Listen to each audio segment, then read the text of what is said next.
If you've ever used ChatGPT and thought, I wish I could explore multiple ideas without losing my main thread, then this video is for you. In this video, I'm talking about ChatGPT branches, how to use them effectively, and I'll also give you some practical examples of when you may want to create a ChatGPT branch in your conversation. Before we start, don't forget to sign up for my free weekly newsletter where I share my top tips on how to use AI at work and in your everyday life. The link is in the video description.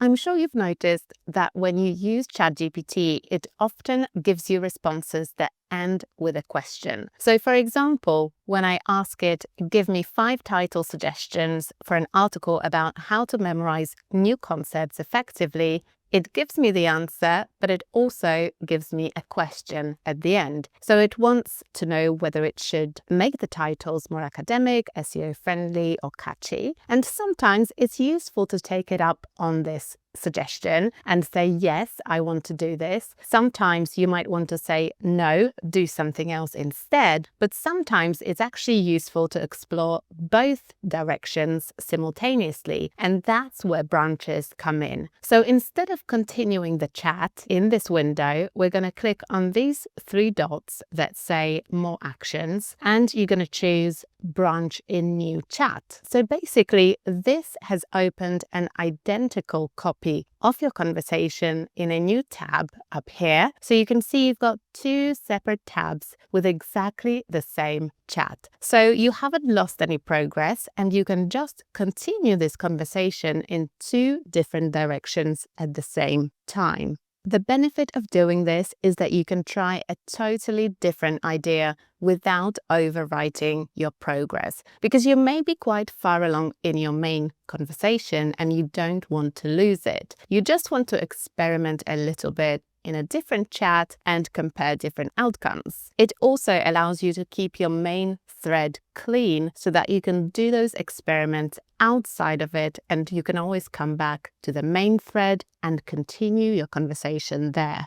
Another thing to mention is that you can create multiple branches of the same conversation, so more than 2. So what I'm going to do is I'm going to go back to the original thread, click on those 3 dots again, and create another branch. So you can see I've got 3 tabs open now. I can treat the first one as my main thread and I can keep it clean, and the other 2, the 2 branches, will be where I can do some experimentation, and then I can go back to the original thread and continue my conversation there. So let me give you a couple of practical examples of when you may want to use branches. Imagine you're working on a marketing campaign. You've put all the messaging together, but you want to experiment a little bit with how it would work with different audiences. The first audience are senior executive in multinational corporations. The second audience are Gen Z university graduates looking for their first job. The messaging will be very different for each audience. The tone will be different, the stories you tell will be different, and all the assets like images and videos will also be different.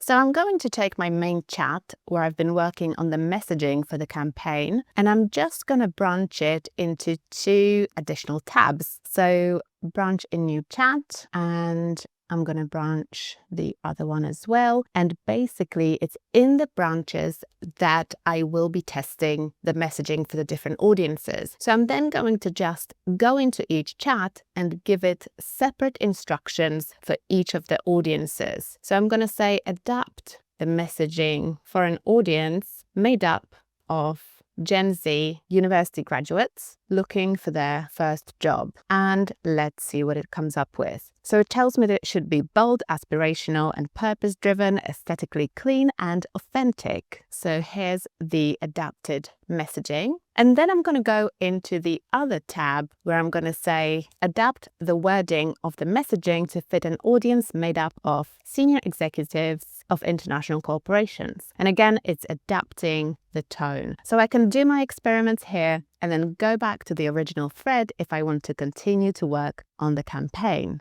And the final example is for learning and research. So imagine you're learning about oil painting. I'm going to ask ChatGPT to give me 3 primary oil painting techniques for beginners. So it's given me the 3 techniques, and then the question it's asking me is, would you like me to suggest a beginner-friendly practice exercise using all 3 techniques together? And I want to say yes to that, but I also want a checklist that I can print out. So I'm going to branch in new chat, and then I'm going to go back to the original thread, say yes, because I want the exercise. And in the other tab, which is where the branch is, I'm going to say no, I'd like a checklist I can print out. So as you can see, I'm exploring 2 possible ways to create different resources, and I don't want to lose the original thread, so branches are really useful for that. If this video helped you, make sure you give me a like and leave me a comment. What will you use ChatGPT branches for? And I'll see you next time. Bye.